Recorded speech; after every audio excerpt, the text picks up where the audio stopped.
kembalikan lagi sedikit, ya, tidak seperti yang tadi, saudara. Ya, kita lihat ada 6 tujuan doa puasa Kristen sebagai kebutuhan.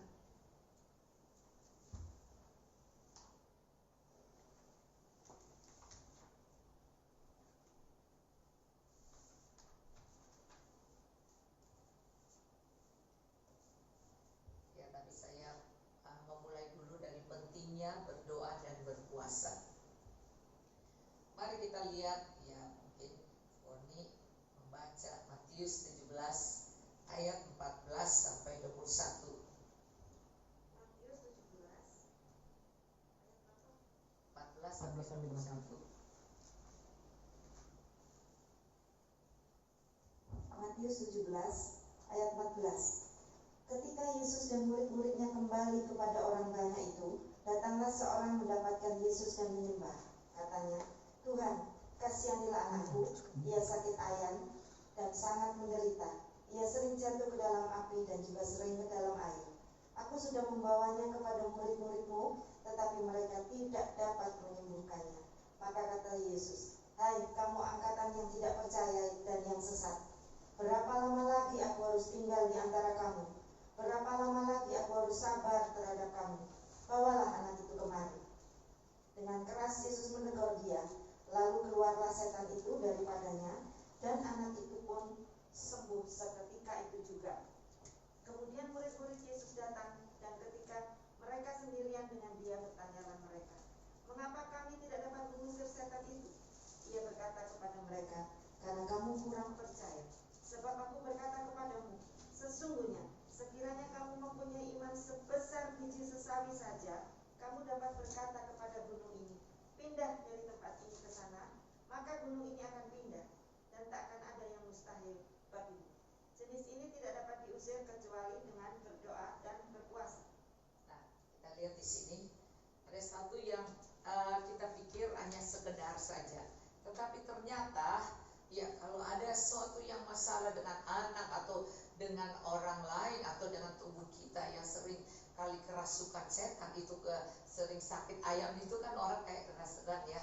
Jadi sering dia rasa senang, lain kali dia sebel, lain kali dia kayak orang sakit ayam aja dia. Ya. Hari ini baik, besok nggak baik, ya kan. Hari ini oke, besok nggak oke, ya kan. Nah, di sini saya melihat bahwa banyak orang sudah berusaha melakukan agamawinya, ya.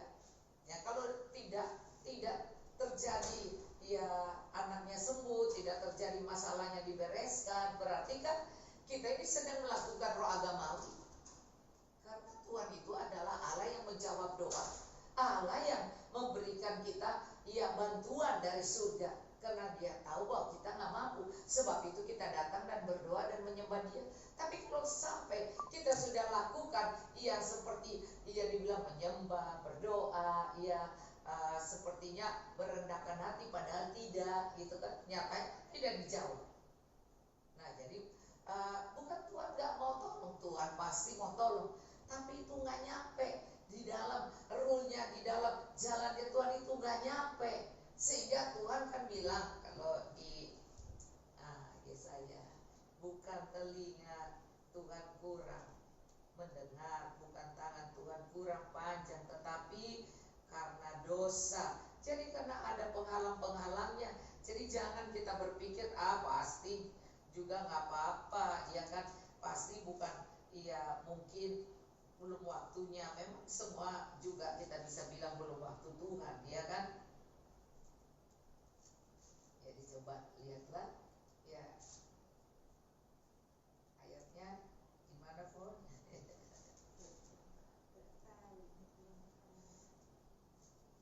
Ya, dia katakan, ya, bukan Tuhan tidak menjawab, tapi karena dosa kita.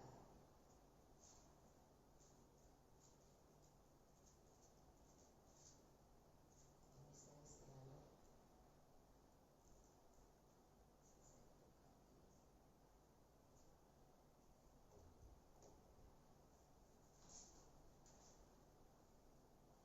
ya, jadi sebenarnya memang Tuhan itu adalah Tuhan yang menjawab doa. atau Tuhan menjawab kebutuhan kita, tapi kenapa tidak? Ya. Ya, Yesaya 59, ya benar. Yesaya 59, saya cari Yesaya 58 kata tentang doa puasa. 59 ayat 1, coba baca dulu.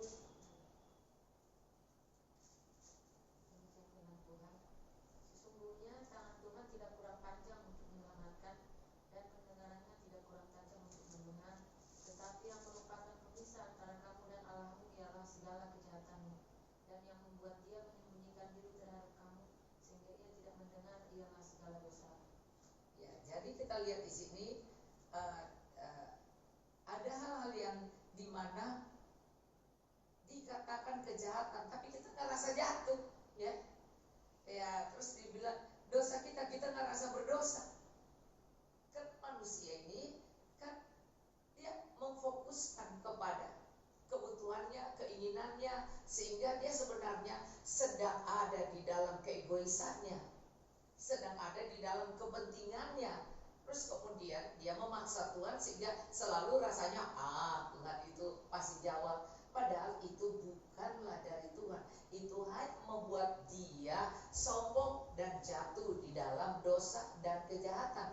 Karena kalau semua dijawab keinginannya, lihat ini, lihat orang punya mobil ini kepengen, lihat orang punya tas ini pengen, lihat orang punya ini, bahkan melihat suami orang juga kepengen. Bahaya, itu bisa jatuh di dalam kejahatan. Jadi kita nggak sadar, tapi Tuhan sudah tahu bahwa sebenarnya kedepannya itu kita akan jatuh, dan itu jahat di mata Tuhan.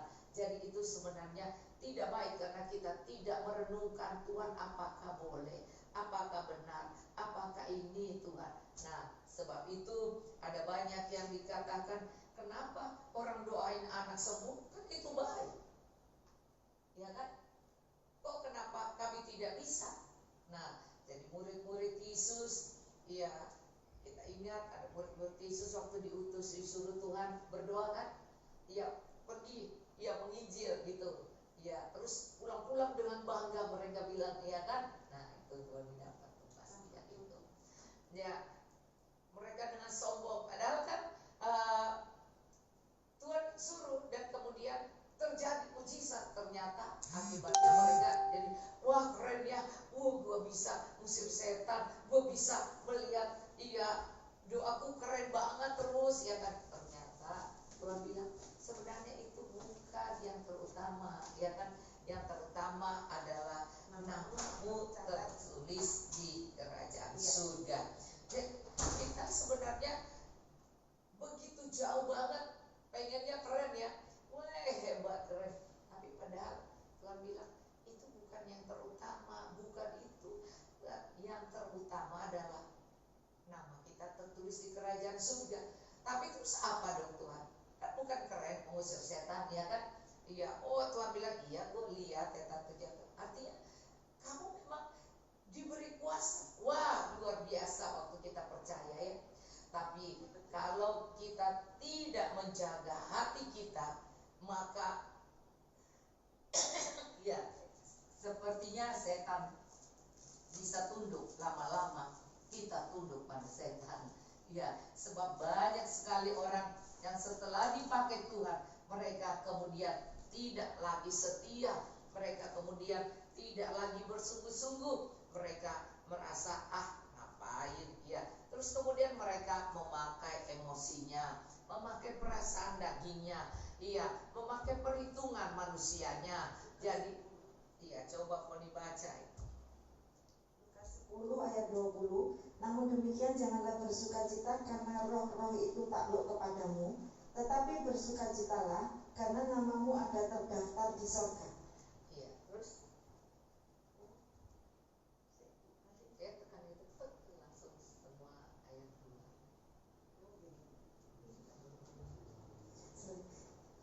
Pada waktu itu juga bergembiralah Yesus dalam Roh Kudus dan berkata, Aku bersyukur kepadamu Bapa, Tuhan langit dan bumi, karena semuanya itu Engkau sembunyikan bagi orang bijak dan orang pandai, tetapi Engkau nyatakan kepada orang kecil.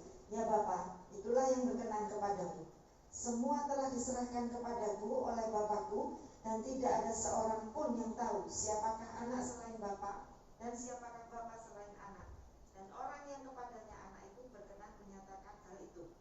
Iya, jadi kita melihat ini ada banyak sekali rahasia Tuhan yang luar biasa. Seringkali kita bangga dengan Tuhan jawab, ya kan, sepertinya jawab, padahal sebenarnya kalau kita tidak jaga hati kita jatuh dalam kesombongan, apalagi nanti dipuji orang, wah, dihebat-hebatin orang, kemudian kita tidak, mental kita atau hati kita ini, pikiran kita belum dibersihkan, hati nurani kita belum dibersihkan, maka kita pasti akan jatuh di dalam kejahatan. Maka sebab itu ada banyak hal, orang pertama dapat, besoknya nggak dapat, ya kan? Oh, pertama indah, besoknya karena kita kemudian tidak lagi bersandar kepada Tuhan. Yang paling Tuhan anggap jahat dan dosa, kita tidak percaya lagi pada Tuhan, tapi percaya kepada tradisi, kepada agamawi kita, percaya kepada kebiasaan kita, sehingga padahal yang pentingnya aku mendata, aku yang tidak, aku ini, padahal bukan karena itu. Tapi kalau hati kita benar-benar terpaut pada Tuhan, maka kita akan lihat banyak hal yang luar biasa yang Tuhan buat di dalam hidup kita. Sebab itu dikatakan aku bersyukur, ayat yang itu, Foni tadi, ayat berapa itu? Aku bersyukur pada Tuhan bahwa Tuhan sembunyikan pada orang, tapi dia, pada orang-orang kecil. Jadi Tuhan bicara pada orang kecil. Jadi orang-orang yang tetap rendah hati, tetap mengasihi Tuhan dalam keadaan apa aja. Ya. Di ayat 21. Lukas 10 ayat 21. Lukas 10 ayat 21. Ini ucapan syukur dan bahagia. Artinya seorang yang indah di mata Tuhan itu hatinya selalu bersyukur, dan dia bisa bahagia dalam keadaan apa saja. Jadi keadaan buruk atau tidak, saya ingat sekali Ayub berkata kepada istrinya, kamu cuma mau yang hebat, yang senang, nyaman, gak enak, lu gak mau, ya kan? Jadi padahal yang gak enak itu bukan di mata kita gak enak, tapi di mata Tuhan itu baik untuk membentuk kita, itu baik untuk membuat kita belajar berjumpa dengan Tuhan dan berserah pada Tuhan. Nah, sungguh indahnya kalau kita bisa berserah kepada Tuhan, bisa mencari Tuhan dengan luar biasa. Nah, itu ayat 21, Lukas ayat 21, pada waktu itu bergembiralah Yesus dalam Roh Kudus. Jadi Tuhan istri penuh Roh Kudus, dia sungguh rasa senang sekali. Aku bersyukur kepadamu ya Bapa Tuhan langit dan bumi, karena semua itu engkau sembunyikan bagi orang bijak dan orang pandai, tapi engkau nyatakan kepada orang kecil. Jadi murid-murid Yesus pun setelah merasa, wah itu mah biasa, kita bisa bikin juga tuh yang begitu, cuman ternyata tidak bisa. Ternyata tidak bisa. Dan kenapa? Karena kalau kita segala sesuatu kita anggap, tadi kalau Anda dengar doanya Foni, dibilang, jangan kita merasa sudah, kan sudah. Jadi kita menjadikan itu biasa sudah, kan. Tapi ternyata kita harus setiap kali tidak mengandalkan pengalaman kita, tadi kan, pengalaman kita, tapi kita mau mengandalkan setiap hari itu baru. Setiap hari baru, itulah hati orang kecil. Orang tidak bilang, itu mah gue bisa, itu mah biasa. Orang itu bersaksi, itu mah biasa sama gue, ya kan. Tapi padahal sebenarnya itu adalah sesuatu yang luar biasa pada orang itu. Nah, karena dia memiliki hati yang sederhana. Tapi kalau orang yang lain menganggap, begitu aja bersaksi, pilek aja bersaksi, dia kan, batuk aja bersaksi, dia tidak tahu COVID itu kan batuk, ya kan?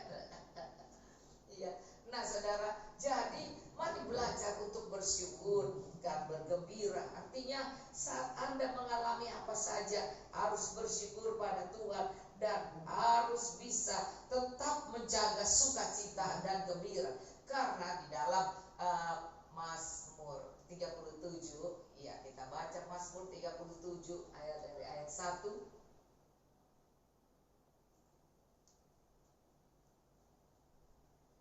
Mazmur 37 dari ayat 1 berkata, jangan coba. Signal katanya. Mazmur 31 ini berbicara ya 3 masuk 37 ayat 1. Demikian firman Tuhan dari Daud, jangan marah karena orang yang berbuat jahat, jangan iri hati kepada orang yang berbuat curang, sebab mereka segera lisut seperti rumput dan layu seperti tumbuh-tumbuhan hijau.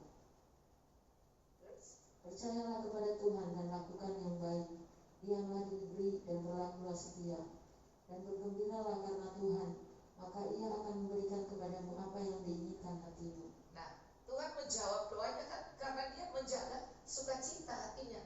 Dia bisa bersyukur biarpun orang ngata-ngatain dia tidak tersinggung. Orang ngomongnya gitu aja dia tidak tersinggung. Jadi tidak cepat menaruh sedih di hati, tidak cepat marah, tidak cepat tersinggung, tidak cepat telinganya menilai yang negatif. Jadi anggap saja semua itu yang dikatakan oleh Ayub. Masa cuma mau yang bagus, yang tidak bagus nggak boleh, ya kan? Maka kenapa yang kita rasa bagus belum tentu bagus di mata Tuhan. Karena itu ayat Alkitab katakan, sejauh langit dari bumi. Jadi jangan kita pikir apa yang bagus menurut kita itu bagus menurut Tuhan. Tidak, ternyata di Alkitab bilang karena kejahatan dan dosa kita. Lalu kan dia mana mungkin berdoa untuk kejahatan dan dosa, ya kan? Meminta yang jahat dan dosa, padahal sebenarnya tidak dong, ya kan? Tapi ternyata ada doa-doa yang mendatangkan kejahatan, ada doa-doa yang tidak sesuai dengan kehendak Allah, doa-doa yang Tuhan gak kehendaki kita minta, ya kan?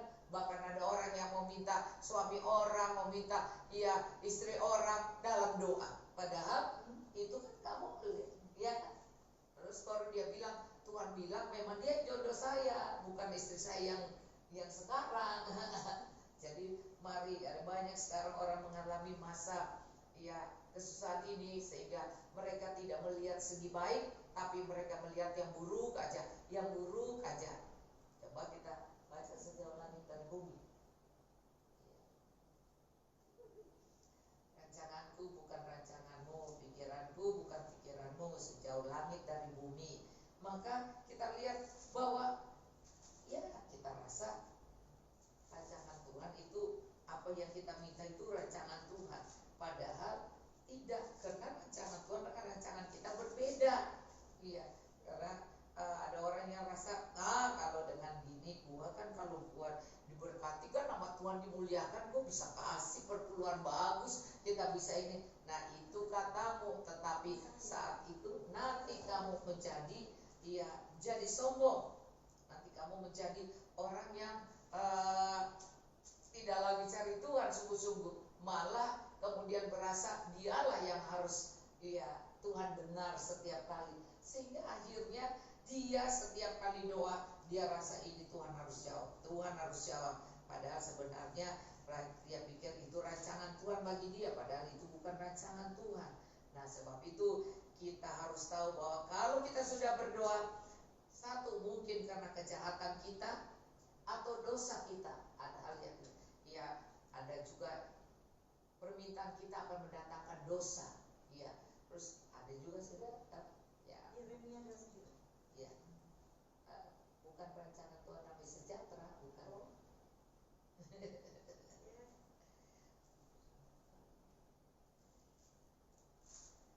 Jadi dikatakan di sini bahwa Tuhan tuh pikirannya terlalu dalam, penuh dengan rahasia, penuh dengan luar biasa. Jadi kadang-kadang kita pikir, gimana sih? Gue udah berdoa sungguh-sungguh malah enggak. Ya Tuhan bilang, yang ini doanya untuk kepentingan kemauan lu, bukan kehendak Tuhan. Padahal itu bagus, itu kayaknya tidak dosa, ya kan? Tapi kenapa tidak dapat? Maka itulah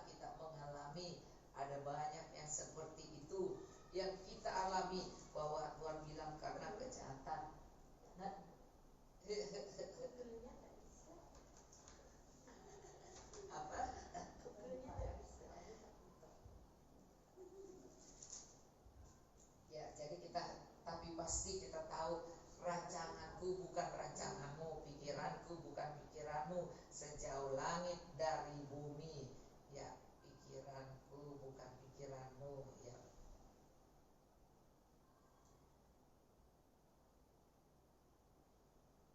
Ini sekarang kita kan tinggal ketik saja pasti kita ya.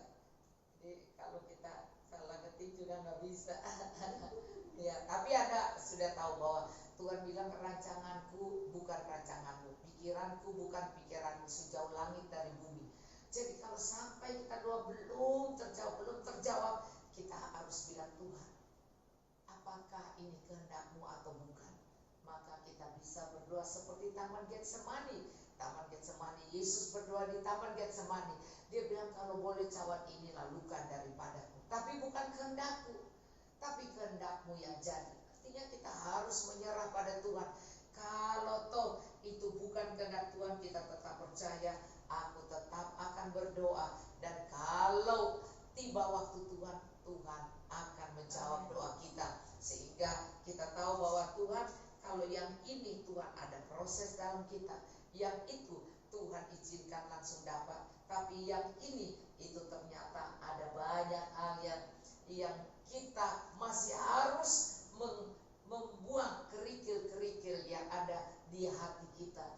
Ya begitu susah saudara. Padahal sebenarnya Tuhan selalu mau menjawab doa kita.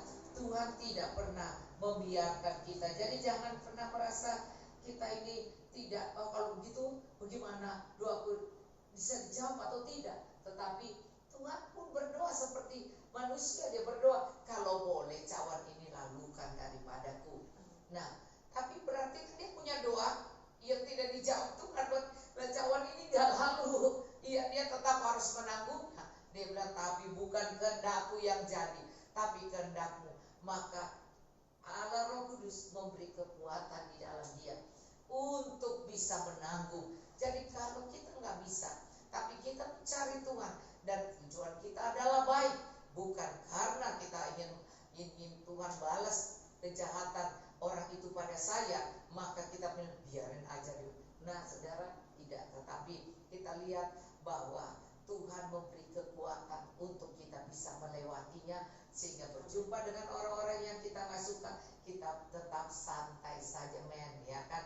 Jadi tidak ada rasa marah, benci, sebel, atau kita bilang, Tuhan, kita ini seperti orang nyanyi begini nasib, ya kan? Tapi tidak, Tuhan tetap menyertai kita dan menguatkan kita. Satu hal yang saya lihat bahwa Tuhan Yesus, ya mungkin di Markus 1 ya, Tuhan Yesus dibawa oleh Roh Kudus. Tuhan Yesus dibawa oleh Roh Kudus pergi ke padang gurun. Ternyata bukannya dibawa ke tempat nyaman, rumah mewah, atau dibawa ke gereja yang besar gitu ya. Kan mestinya begitu orang dia, Tuhan tempatnya di bangunan gereja yang besar atau apa. Ternyata tidak, dibawanya ke padang gurun. Maka sebab itu saya sungguh ya merasa bahwa ini adalah hal-hal yang luar biasa. Kita lihat di Markus 1 ayat 12. Sebelumnya Yesus dibaptis. Setelah Yesus dibaptis, dia dibawa. Ya, coba Poli. Markus 1 ayat 12 dan 13.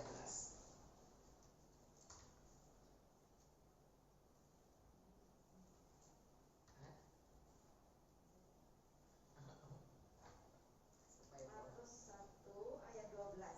Segera sesudah itu Roh memimpin dia ke padang gurun. Di padang gurun itu ia tinggal 40 hari lamanya, dicobai oleh iblis. Ia berada di sana di antara binatang-binatang liar, dan malaikat-malaikat melayani dia. Nah, kita lihat di sana bahwa Tuhan Yesus tuh ada berapa hal yang dimana dia kan Allah, dia kan kalau datang ke dunia dia menjadi anak manusia, anak Allah, dan manusia seperti kita. Tapi dia kan punya kuasa yang dahsyat. Kalau dia mau, dia bilang waktu mereka mau menyerang atau apa, terus dia bilang biarkan saja, katanya. Maksudnya supaya orang lihat dia sebagai manusia biasa, dia pun bisa diserang oleh musuh-musuhnya, bisa mau dibunuh oleh nggak apa-apa. Kalau kamu rasanya sangat mau menopang saya, ingat itu malaikat itu saya cuma perintahkan suruh turun. Sikap mereka itu bisa, tapi saya tidak melakukannya karena ada hal-hal di mana dia harus menjalani itu, dan itu adalah hal yang baik. Tapi kalau dia suruh malaikat Z, maka di mata bapaknya itu jahat, iya kan? Berarti lu sombong dong pakai ini, karena mentang-mentang lu ini turun dari surga lu tunjukin, iya kan? Nah saudara, karena Tuhan tidak mengajar kemanjaan, tapi Tuhan mengajar ketabahan, ketekunan, ketabahan dan kesungguhan di dalam melayani. Maka sebab itu hal yang Anda lihat ada padang gurun, itu Roh Kudus loh yang bawa. Jadi orang pikir kalau Roh Kudus bawa, waduh dia intim, Roh Kudus bawa, maka keren banget semuanya.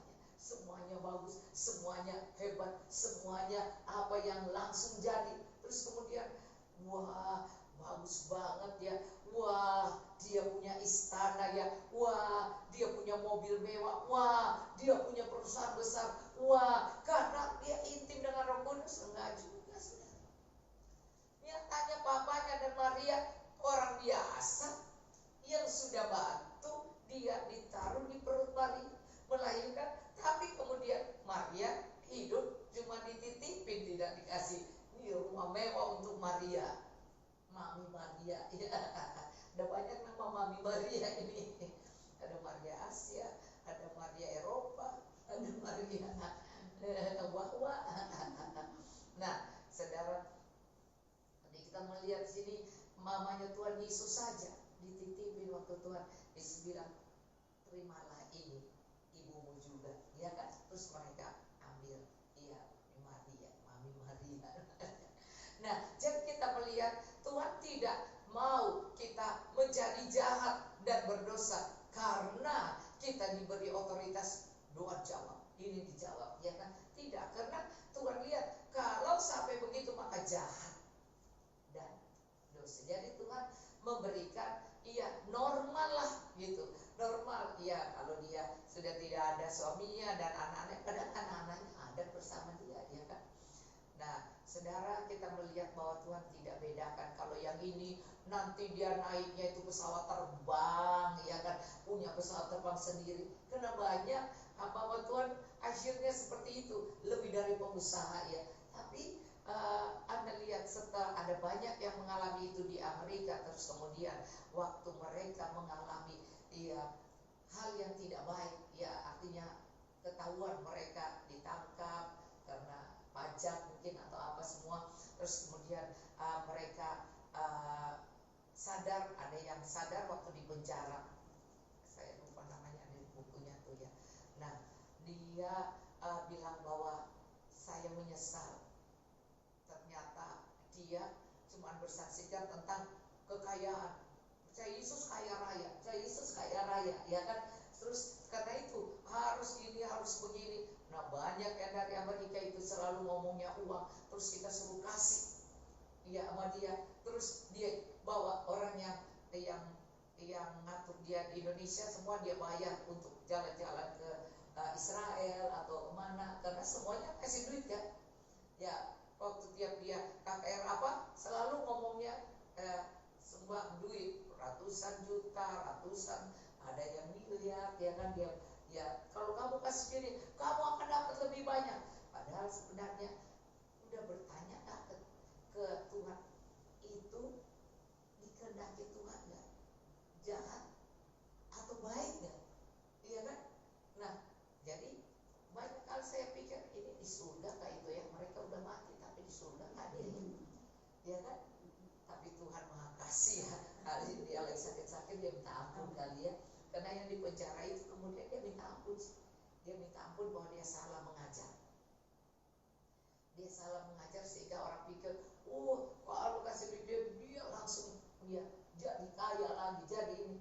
Enggak saudara, jadi semua ada bagiannya. Jadi waktu kita dengan rela memberi, bukan berarti kalau gitu langsung Tuhan kan, enggak.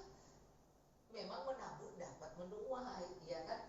Tapi bukan berarti bahwa itu harus, karena perpuluhan itu punya Tuhan, ya kan? Punya Tuhan. Nah kalau Tuhan juga menggerakkan kesalahan-kesalahan yang sekarang lagi dihebohin bahwa pendeta-pendeta yang mengajar bahwa ya apa namanya jadi orang Kristen kaya raya gitu. Iya kak, teori kemakmuran, ya teori kemakmuran. Maka ini lagi, kenapa murid itu semua susah? Iya kan? Murid itu semua maka tidak punya tempat. Ya Tuhan Yesus bilang, kalau kamu ikut aku tidak ada tempat tinggal katanya. Sebab saya ini ya tidak bisa meletakkan kepala. Iya kan? Jadi orang-orang juga ya pikir semua itu memang Tuhan tetap akan memelihara, tidak akan dibiarkan. Tapi kalau ada jahat dosa di hati kita karena keserakahan, kan semua berasalkan kesombongan dan kedagingan, maka Tuhan juga gak akan jawab. Paling satu kali kita lihat luar biasa di situ, tidak. Nah, marilah kita benar-benar dengan Tuhan, kita benar-benar ya mencari Tuhan dan bisa menjaga hati yang bersyukur dan bergembira. Karena itu yang dikatakan bahwa ya kita gak sadar bahwa ternyata ada dosa, ada kejahatan, dan itu pasti iblis ya. Nah, semua ini kalau kita mau mengambil disiplin hidup kita, bahwa kita mau mengambil doa, kita mau berpuasa, karena kita akan melihat bahwa Tuhan jawab doa kita. Doa yang bagaimana, ya kan? Nah, doa dengan tujuan apa? Karena kita harus cari tujuanku untuk apa, gitu ya. Nah, kalau kita sudah sampai ke situ, maka kita lihat bahwa Tuhan selalu jawab doa kita. Tuhan selalu menolong kita. Lagunya musim akan selalu berganti kan? Artinya ada musim susah, ada musim menabur, ada musim menuai, ada musim kita tidak dapat apa-apa, ada musim kita diberkati. Tapi mari kita belajar ini bahwa musim akan selalu berganti, tetapi Tuhan tetap abadi, tidak pernah berubah selamanya. Jadi kalau yang akan mengalami masa itu terus kita mulai rasa tidak dapat, Tuhan bilang ini karena ada iblis. Ya, jenis ini hanya bisa diusir dengan doa dan puasa. Jadi yang diusir apa? Ya setan, ya kan? Jadi berarti dia sakit ayam, sampai kejang-kejang, sampai stres, sampai itu orang-orang kan depresi seperti sakit ayam depresi. Jadi marah-marah, marah-marah, ya kan? Jadi dibilang kita harus bisa, tapi ini hanya dengan doa dan puasa. Jadi kalau kita terus berdoa dan puasa, kita sedang mendisiplinkan hidup kita. Kita sedang mendisiplinkan kerohanian kita. Kita sedang menjaga supaya kita tidak menjadi orang-orang yang lupa diri. Jadi doa puasa adalah bagian mendisiplinkan. Doa puasa adalah bagian supaya kita punya keintiman dengan Tuhan. Kalau kita punya keintiman dengan Tuhan seperti itu, maka kita akan lihat bahwa kalau toh kita dijawab dan tidak dijawab, kita tetap bersyukur dan bergembira.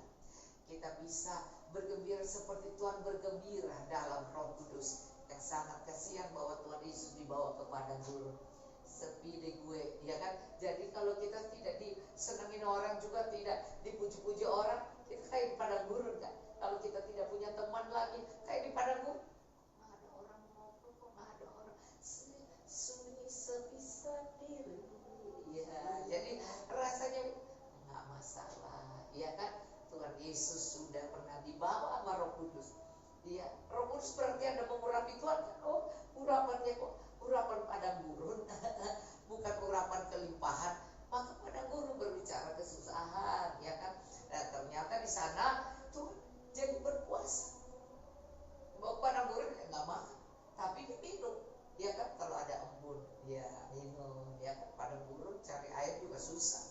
Nah, terus kemudian kita tahu bahwa Tuhan Yesus di sana ada tadi kalau baca apa?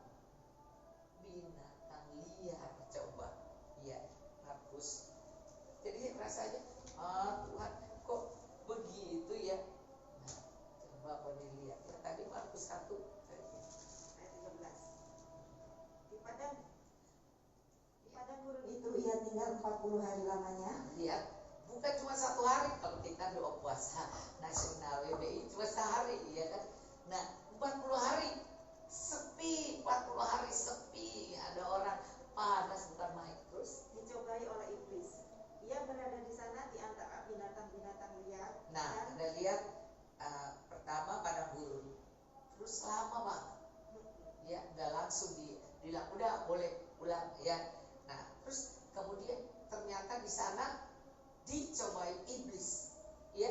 Ternyata si iblis ikut-ikut di Taman Eden ada iblis juga ikut, ya kan. Terus kemudian binatang-binatang liar. ya ada binatang-binatang liar. Lah binatang liar itu orang-orang kurang ajar, orang-orang bajingan, orang-orang yang tidak, orang-orang rakus, orang bajingan. Ya binatang itu kalau apa langsung menyerang ya, rakus, bajingan, tidak terdidik, tidak disiplin. Jadi liar, saudara. Jadi binatang liar itu tidak bisa, iya liar, namanya liar. Jadi iya ribut aja, iya kan. Binatang yang menyeramkan, ya tidak di sekolah, binatang tidak sekolah. Tetapi yang terakhir dikatakan ada Malaikat-malaikat. ada malaikat-malaikat. Jadi di dalam kesusahan kita pun ada malaikat sebenarnya. Amin. Ada malaikat. Memang ada padang gurun. Memang lama banget kan jawab Tuhan, ya kan. Terus lo kok ada apa? Binatang liar. Binatang liar. Ini binatang gak sekolah, liar, ya kan. Ngaco, gak bisa tunduk ya. Terus tapi ingat ada malaikat. Wah, waktu Daniel, saudara, Daniel 9 itu ditulis waktu Daniel mulai berdoa dan berpuasa, maka datanglah Gabriel, malaikat yang sudah pernah dilihat waktu zaman dulu, dia udah pernah berjumpa. Jadi malaikat itu tidak mati, saudara ya. Jadi zaman dulu yang ada di Daniel pun bisa ada di kita. Gabriel itu bisa ada dengan kita juga. Karena dulu saya sudah bersaksi kan, saya di Singapura mau masuk udah ditutup, ya di KKR udah tutup nggak ada. Terus Tuhan ingatkan kan malaikat bisa keluarkan Petrus dan malaikat itu tetap hidup, dia bisa masukkan kamu di KKR. Maka saya bilang sekarang Tuhan utus malaikatmu, tutup mata mereka. Saya mau masuk di KKR yang dijaga ketat. Nah di Singapura dijaga ketat gitu. Nah saudara, mereka sudah ulang-ulang ketemu saya, tidak mau, tidak dikasih. Ternyata malaikat itu Tuhan kirim sehingga saya bisa masuk. Dia semuanya di situ, di dekat saya orang cuma 1 meter lebih buat orang lewat kok. Sedang mereka berderet situ, saya bisa masuk. Tapi waktu saya naik di atas mimbar, iya dipanggil Benihin itu kan, orang siapa yang bawa orang sakit, terus siapa yang, ya saya naik di atas mimbar, mereka kaget melihat saya karena mereka udah ulang-ulang ngomong dengan saya, dengan dia nggak kasih. Jadi malaikat itu tetap ada. Jadi Anda ini jangan pernah merasa susah hati, ya kan.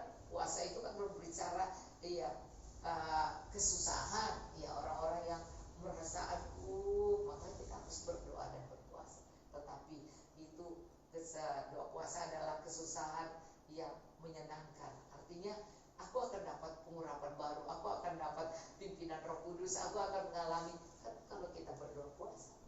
Kan tadi Anda lihat si setan itu diusir karena doa puasa. Jadi berarti doa puasa itu kita, ya iblis-iblis yang ganggu kita, dengan doa puasa itu dia lari. Ya, jadi jangan malas dari masalah yang sudah sangat berat, hanya bisa usir dengan doa dan puasa. Kalau dengan doa saja tidak mampu, dengan doa dan puasa. Ya, jadi itulah mengajak orang-orang, ayo jangan sampai kita lihat anak kita hari ini baik, besok kagak. Hari ini dia rasanya nurut, besok kayaknya nyebelin amat ini anak gue nih, ya kan, sebel amat ya. Maka kita pun harus berdoa dan berpuasa. Ya suami juga begitu. Suami hari ini kayak manis banget, setelah dia kemudian kok galak amat, ya kok ngaco amat lu, ya kan. Nah itu kan kayak orang sakit ayam, hari ini baik besok kagak. Dia jadi jangan pikir sakit ayam itu yang gelepak-gelepak itu juga sakit ayam. Itu orang-orang yang bersifat hari ini besok malas. Hari ini rasanya wah bergembira, bersyukur, besok ngerutu, ya kan? Nah, sakit ayat itu pada semua itu. Maka mari kita membentuk kehidupan kita untuk berdoa dan berpuasa. Ya, karena di Imamat 16 itu adakan doa puasa. Ya, setahun cuma sekali untuk pendamaian katanya, untuk pendamaian dan untuk pengampunan dosa. Karena ada kejahatan sehingga Tuhan tidak baik dengan Tuhan, gak suka kita, maka kita harus berdamai dengan Tuhan. Maka doa puasa untuk pendamaian dan kemudian untuk ya supaya itu Imamat 11 untuk supaya kita ini ya diampuni dosanya. Tadi yang di penghalang adalah kejahatan dan dosa kan. Jadi kita tahu dan ternyata itu ketetapan bahwa ketetapan untuk selama-lamanya setahun sekali. Wah, saya bersyukur karena PPWBI setahun ada sekali doa puasa nasional. Jadi WBI kita nggak tahu ikut apa kagak. Padahal saya sudah kirim di grup, ya kan? Nah, kalau Anda tidak berarti Anda di ayat itu tidak termasuk, ya. Padahal Tuhan sudah bilang, ya biar cuma satu kali sekali, tapi tujuan doa puasa untuk pendamaian, supaya kejahatan dan dosa kita diampuni. Sebab itu dia mengambil 2 ekor kambing untuk dikorbankan, yang satu dikorbankan, yang satu dilepaskan. Asasel yang satu, yang nama untuk Asasel dia. Coba saya mau akhiri ini loh.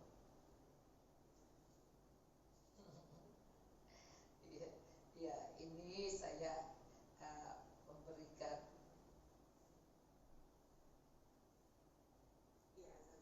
Azazel kan? Ya. Nah, di situ ada korban yang harus dilepaskan. Jadi, ya ada 2 kambing. Maka ada 2 kambing, satu untuk pengampunan dosa, yang satu untuk dilepaskan. Nah, Azazel itu dilepaskan.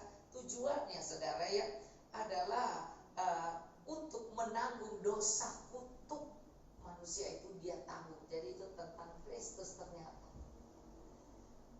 Malam saya baca sampai jam 1, jam 2.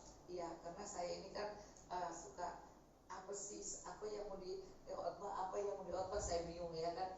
Saya belajar dan ternyata Tuhan menaruh saya sebenarnya ini asal ini, dan saya ingin Anda lihat ya bahwa Asasel ya ada 2 kambing, yang satu untuk korban yang penghapus dosa, yang satu lagi untuk Asasel untuk menanggung dosa umat Israel. Itu Imamat 16 deh ya, menanggung dosa umat Israel. Jadi dosa kita ini sudah ditanggung Tuhan Yesus. Yang satu memang untuk dikorbankan penghapus dosa. Jadi dosa dan kejahatan kita ini. Jadi 2 hal ini. Nah, Tuhan bilang, kenapa kamu tidak dicabut? Karena itu. Tapi kalau kita datang kepada Tuhan dan minta pengampunan, maka Tuhan sudah tanggung. Nah, sebab itu kita mau masuk di dalam pelayanan Paskah itu kan. Nah, Paskah Yesus tergantung di kayu salib, itulah Asasel. Iya, karena dia menanggung dosa manusia, semua itu ada di tanggung Tuhan. Jadi satu Tuhan mati di kayu salib, yang satu di kayu salib ini dia nggak berdosa, dia harus jadi berdosa untuk kita. Nah, itu yang kambing Asasel itu. Nah, dia kambing yang disembelih sebagai korban penghapus dosa. Yang satu kambing lain membawa dosa Israel kepada gurun. Keduanya digenapi oleh korban Yesus di kayu salib di Kalvari. Nah, prinsipnya adalah dosa Israel dihapuskan oleh darah kambing yang disembelih, dan harus ada yang menanggung dosa itu, yakni kambing Asasel yang menanggung itu, yang dibawa kepada gurun. Maka Yesus harus turun ke dunia kan, terus kemudian dia naik ke salib, dia tanggung dosa dunia. Ya, dan tetap dia harus menjadi korban bagi semua kejahatan dan dosa kita. Jadi yang kita tahu bahwa kambing yang pertama itu disembelih, digenapi oleh Yesus menurut Wahyu 13 ayat 8. Wahyu 13 ayat 8.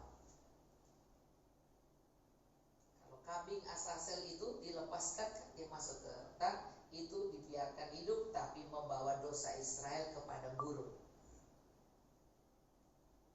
Terus itu semua digenapi Yesus menurut 2 Korintus 5 ayat 21. Jadi coba kalau dibaca itu Wahyu 13 ayat 8. Wahyu 13 ayat 8. Dan semua orang yang diam di atas bumi akan menyembahnya, yaitu setiap orang yang namanya tidak tertulis sejak dunia dijadikan dalam kitab kehidupan dari anak domba yang telah disembelih. Nah, terus kita lihat kan anak kambing itu yang disembelih itu Tuhan. Terus kemudian 2 Korintus 5 ayat 21.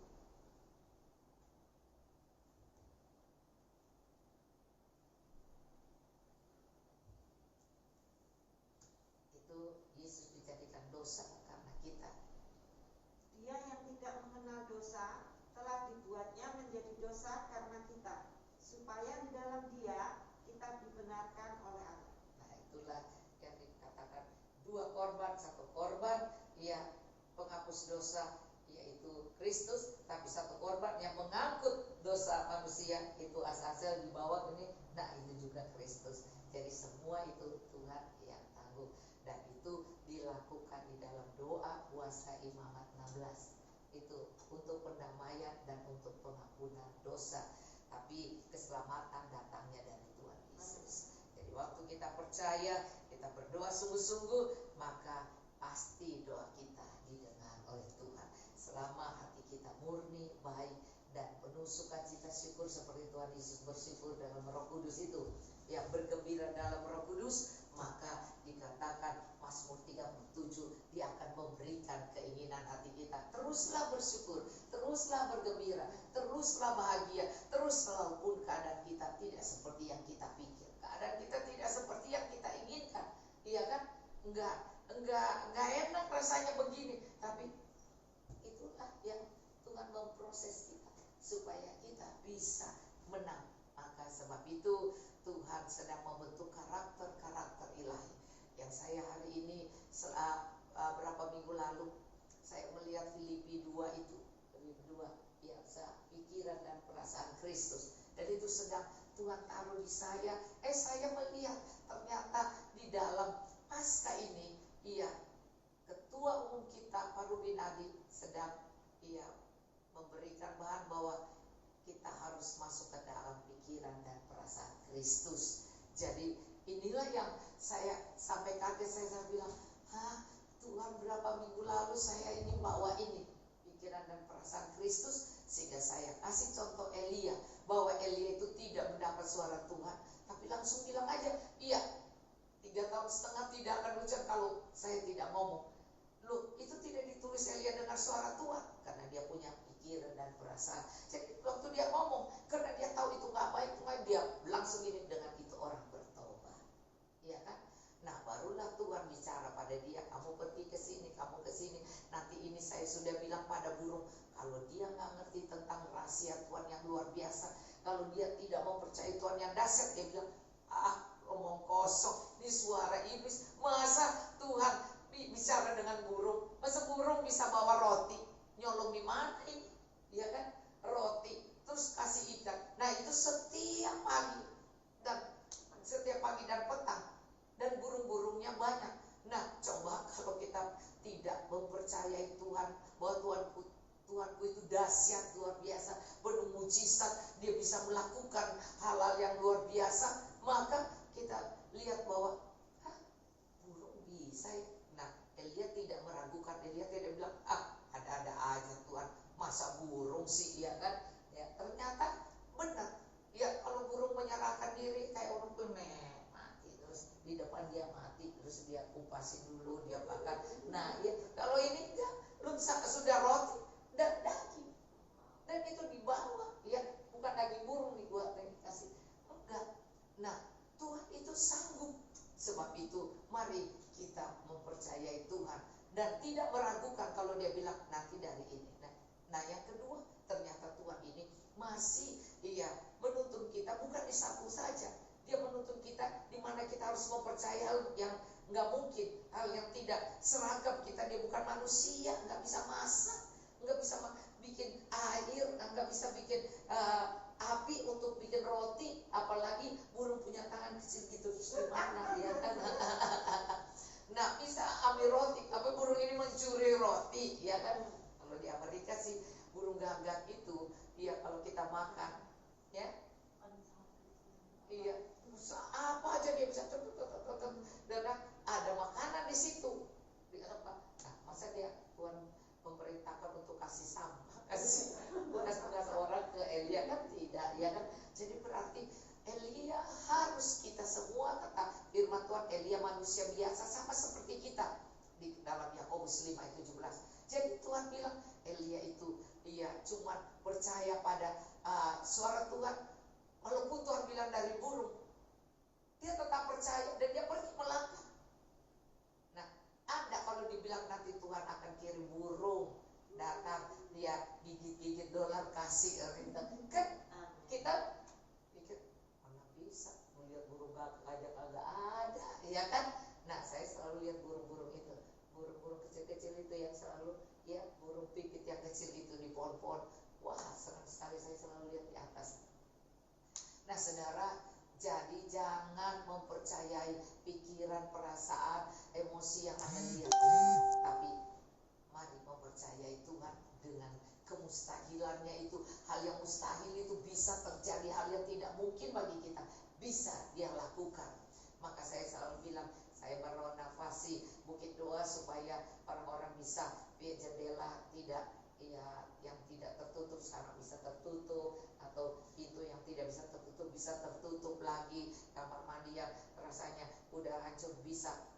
Dan nggak mungkin di saat ini seperti gini, tapi saya percaya kalau Elia, iya, burung-burung gagak bisa, Tuhan juga bisa kirim banyak burung gagak pada saya, ya kan? Dan membawa menggigit dolar, ya sih, tidak ada yang mustahil. Tapi kemudian dia pakai janda-janda. Tuhan ini kalau kita, iya, yang rasanya pakai otak kita ini kurang ajar ini, masa diperintahkan janda, ya kan? Kasihanlah itu janda, ya kan? Nah, kalau janda kayak Fodi lain, iya, puji Tuhan bisa terus. Tapi ini dia cuma punya segini. Tapi kalau dia tidak tunduk pada Tuhan, dia rasanya, nah inilah yang kehebatan orang-orang yang punya pikiran perasaan Kristus. Dan kalau dia sampai percaya banget, Tuhan akan pakai dengan cara apa saja. Jadi bukan cara pikir, lah itu orangnya susah, mana bisa sih mau ngasih duit, masa bisa sih mau pelihara gua, mana bisa sih, ya. Apalagi kalau pengen kawin dengan orang yang gajinya kecil, mana bisa katanya gitu kan, pasti. Tapi Tuhan pelihara, tapi dengan itu kalau Elia dan Pak janda Sarfat ini tidak benar-benar percaya pada Tuhan, kalau salah satu tidak percaya, nggak jadi tuh, nggak jadi. Akhirnya dua-dua percaya, dan kemudian yang satu melakukan apa yang disuruhkan, dan dia juga melihat mujizat. Mari kita cari Tuhan supaya dengan doa puasa kita bisa intim terus dengan Tuhan. Maka setan-setan, iblis-iblis yang mengganggu kita, yang mencuri berkat-berkat damai sejahtera kita, bisa diusir. Dengan itulah kita tahu apa yang kau ikat di dunia terikat di surga, apa yang kau orahkan di dunia terorak di surga. Jadi jangan takut, Tuhan akan menyertai kita asal kita mengusir kejahatan dan dosa itu. Tuhan sudah tanggung di kayu salib masalah itu. Mari terus berdamai. Doa puasa adalah berdamai dengan Tuhan, mengakui kelemahan dan mencari Tuhan.